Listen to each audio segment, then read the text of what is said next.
Hello student, आज हम लोग अलजेब्रा में ही आगे जो कंटिन्यू करने वाले हैं। हालांकि इससे पहले जो हमारे लेक्चर्स थे उसमें हमने देखा था कि क्यूबिक पॉलीमर को कैसे फैक्टराइज करते हैं ना।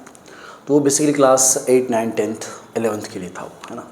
बट आज हम जो करने वाले हैं वो है सिर्फ क्वाड्रेटिक पॉलीमर के बारे में बात करेंगे, ठीक है, कि क्वाड्रेटिक पॉलीमर को हम कैसे फैक्टराइज कर सकते हैं। तो क्वाड्रेटिक पॉलीमर को अगर मैं फैक्टराइज करने की बात करूँ तो उसको दो तरह से कर सकते हैं। एक तो जान लीजिए आप कि जो क्वाड्रेटिक है, क्वाड्रेटिक पॉलिनोमियल है ना, वो बेसिकली क्या होता है उसमें कि क्वाड्रेटिक मतलब हो गया कि इसका डिग्री क्या होगा, डिग्री होगा 2। तो डिग्री 2 से मतलब क्या है कि मैक्सिमम पावर ऑफ x क्या आएगा, आपको 2 रहेगा उसमें। ये रहना ही पड़ेगा तभी वो क्वाड्रेटिक कहलाएगा। अगर x का पावर 2 नहीं तो क्वाड्रेटिक उसे हम नहीं कहेंगे, ठीक है। तो क्वाड्रेटिक एक्सप्रेशन कह ले, क्वाड्रेटिक अलजेब्रिक एक्सप्रेशन कह ले या क्वाड्रेटिक पॉलीनोमियल कह ले, अगर मैं उसको फैक्टराइजेशन की बात करूं, है ना, तो फैक्टराइजेशन ऑफ क्वाड्रेटिक की अगर मैं बात करूं तो इसको दो तरह से फैक्टराइज कर सकते हैं, है ना। दो तरह से इसका फैक्टराइजेशन पॉसिबल है। Number 1, using formula, direct formula की मैं बात करूंगा, और या अलजेब्रिक आइडेंटिटी की मैं बात करूंगा। और हम कह सकते हैं स्प्लिटिंग मीड टर्म को स्प्लिट करके फैक्टराइज करना भी बच्चों को आता है जनरली, है ना। अब फॉर्मूला कह ले हम, या इसको हम कह ले क्या, आइडेंटिटी कह ले। आइडेंटिटी में क्या क्या आ जाएगा, अलजेब्रिक आइडेंटिटी की मैं बात कर रहा हूँ। तो इसमें एक तो आ जाएगा आपको a प्लस बी का होल स्क्वायर, सभी को पता है ये चीज़, ये होता है a square plus 2ab plus b square, है ना।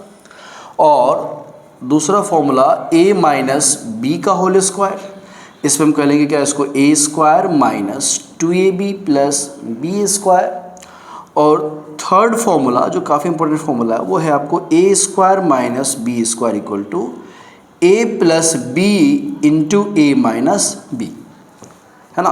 a square minus b square equal to क्या आ जाएगा, a plus b into a minus b. तो इसके यूज़ करके हम क्या करेंगे, फैक्टराइजेशन करेंगे, और मिडिल टर्म स्प्लिटिंग के बारे में भी हम लोग बात करेंगे। पहले हम लोग देख लेते हैं यूजिंग अलजेब्रिक आइडेंटिटी, ठीक है। चलिए इस पर कुछ क्वेश्चंस को देखते हैं।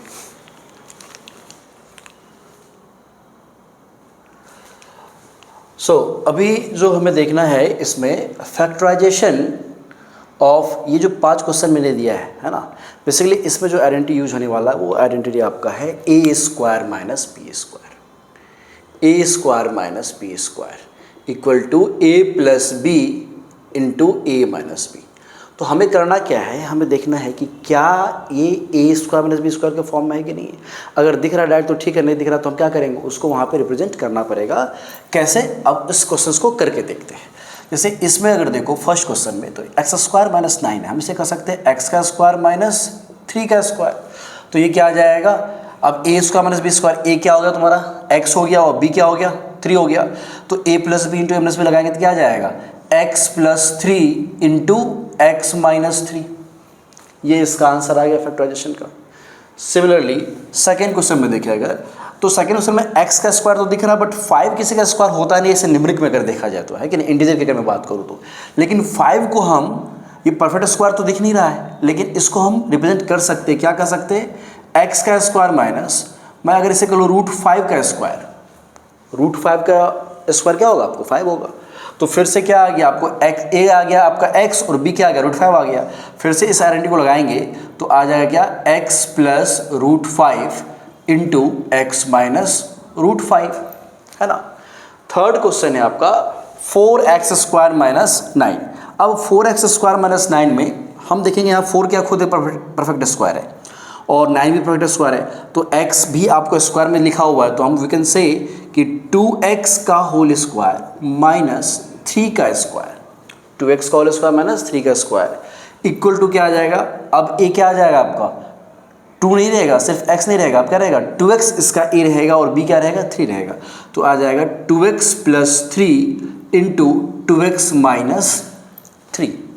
फिर 9x² - 16y² है, तो हम इसे कर सकते हैं 3x का होल स्क्वायर माइनस 4y का होल स्क्वायर।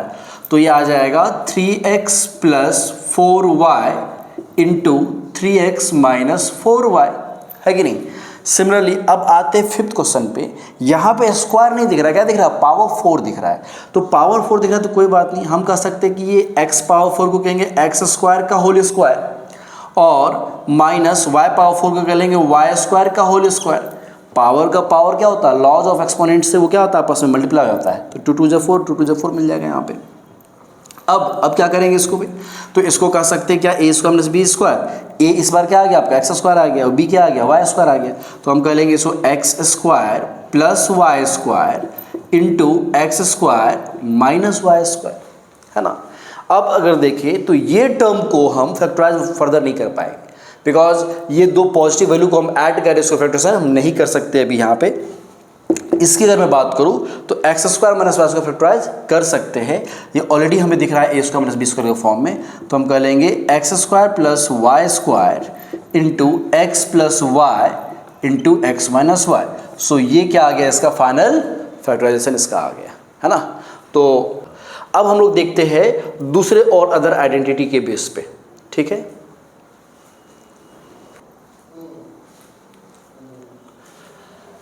अब देखो इसमें फैक्टराइजेशन यूजिंग आइडेंटिटीज में ले रहा हूँ a + b का whole square a² + 2ab + b² a - b का whole square a² - 2ab + b²। मैं बता दूं कि ये जो पॉलिनोमियल है, क्वाड्रेटिक पॉलिनोमियल है, इसको फैक्टराइज हम इस फॉर्मूला के डायरेक्ट यूज़ करके कर सकते हैं, अदरवाइज मिडिल टर्म स्प्लिटिंग से भी कर सकते हैं। तो मिडिल टर्म स्प्लिटिंग वाले की बात हम लोग बाद में करेंगे नेक्स्ट लेक्चर में। अभी जो हम लोग देख रहे हैं कि डायरेक्ट फॉर्मूला से कैसे कर सकते हैं, तो हमें देखना क्या पड़ेगा यहाँ पे कि ये x² यहाँ पे क्या है 6 है, तो x का स्क्वायर माइनस इसको कर सकते हैं क्या -2 इंटू। अब देखो यहाँ पे ये जो 9 है, क्या पहले मैं इसे 3 का स्क्वायर कर दूँ। अब देखो a² + b² दिख गया, बीच में क्या चाहिए -2 ab चाहिए ना, a² + b² और फिर बीच में क्या चाहिए नीचे वाले में -2ab चाहिए। किस में चाहिए -2ab चाहिए। हाँ, ऊपर वाले की हम बात नहीं कर पाएंगे इस वाले क्वेश्चन के लिए, तो नीचे वाले फॉर्मूले की मैं बात कर रहा हूँ। सो x² - 2 इंटू x इंटू 3 कर सकते हैं क्या, या a² - 2ab + b² है, तो फर्दर से कर लेंगे क्या x - 3 का होल स्क्वायर। तो डायरेक्ट फॉर्मूला को यूज़ कर लिया हमने यहाँ पे। अब नेक्स्ट अगर बात करें हम x² + 12x + 36, तो पहले क्या करो, फर्स्ट और लास्ट को देखो कि वो किसका स्क्वायर है। फर्स्ट अगर देखें तो ये तो x दिख ही रहा है, x का स्क्वायर है, और लास्ट वाले को अगर मैं लिखूँ पहले तो 36 कैसा है 6 का स्क्वायर है। अब देखो कि क्या जो मिडिल टर्म है वह 2 इंटू, बिकॉज देखो ये 2 फिक्स है, ये 2 दोनों जगह क्या है आपको फिक्स है, तो 2 इंटू एक्स इंटू 6 क्या मिलेगा 12x मिलेगा, प्लस में है तो प्लस में ले लेंगे 2 इंटू एक्स इंटू 6। अब जब सब प्लस में आ गया तो इस बार हम सेकेंड फॉर्मूला को, जो ऊपर वाला फॉर्मूला है, हम उसे यूज़ कर लेंगे। तो ये आ जाएगा आपको x + 6 का होल स्क्वायर, है ना। जो थर्ड क्वेश्चन है इसमें अगर देखें तो पहले फिर क्या करेंगे, फर्स्ट और थर्ड टर्म को अगर देखें तो ये 4x का स्क्वायर मतलब क्या हो गया 2x का होल स्क्वायर, प्लस लास्ट में 25 को लिख सकते क्या 5 का स्क्वायर, है ना। तो अब क्या आएगा, प्लस नहीं लेंगे, यहाँ पे क्या लेंगे माइनस लेंगे, बिकॉज ये माइनस लिखा हुआ है। तो माइनस क्या देखो 2 इंटू 2x इंटू 5 हो रहा है कि नहीं हो रहा है, यस 2 2 = 4 5 = 20। तो ये वापस से क्या आ गया आपको नीचे वाले इस अलजेब्रिक आइडेंटिटी के ऊपर फिट बैठ रहा है। तो इसे हम कह सकते हैं क्या 2x - 5 का होल स्क्वायर, है ना। सो इस तरह से हमने देखा कि इन दो आइडेंटिटी को यूज़ करके हम कैसे फैक्टराइज कर सकते हैं। आई होप कि सभी को समझ में आया होगा। अगर फिर भी समझ में नहीं आया और आपको और भी एग्जाम्पल चाहिए इस पे, तो आप हमारे इस वीडियो पे कमेंट कर सकते हैं और आप बोल सकते हैं कि सर कुछ और भी एग्जाम्पल्स करा के दिखाइए, तो हम कराएंगे, ठीक है। तो आज के लिए इतना ही। हाँ, मैं लास्ट में अभी कुछ क्वेश्चंस देने वाला हूँ आपके प्रैक्टिस के लिए। 3 क्वेश्चन मैं दूंगा, उन क्वेश्चंस को आप करेंगे और उसका आंसर आप वीडियो के जो कमेंट बॉक्स होगा आपका, है ना, उस कमेंट बॉक्स में आप वहाँ पे उसका आंसर को पुट करेंगे। ठीक है, थैंक यू।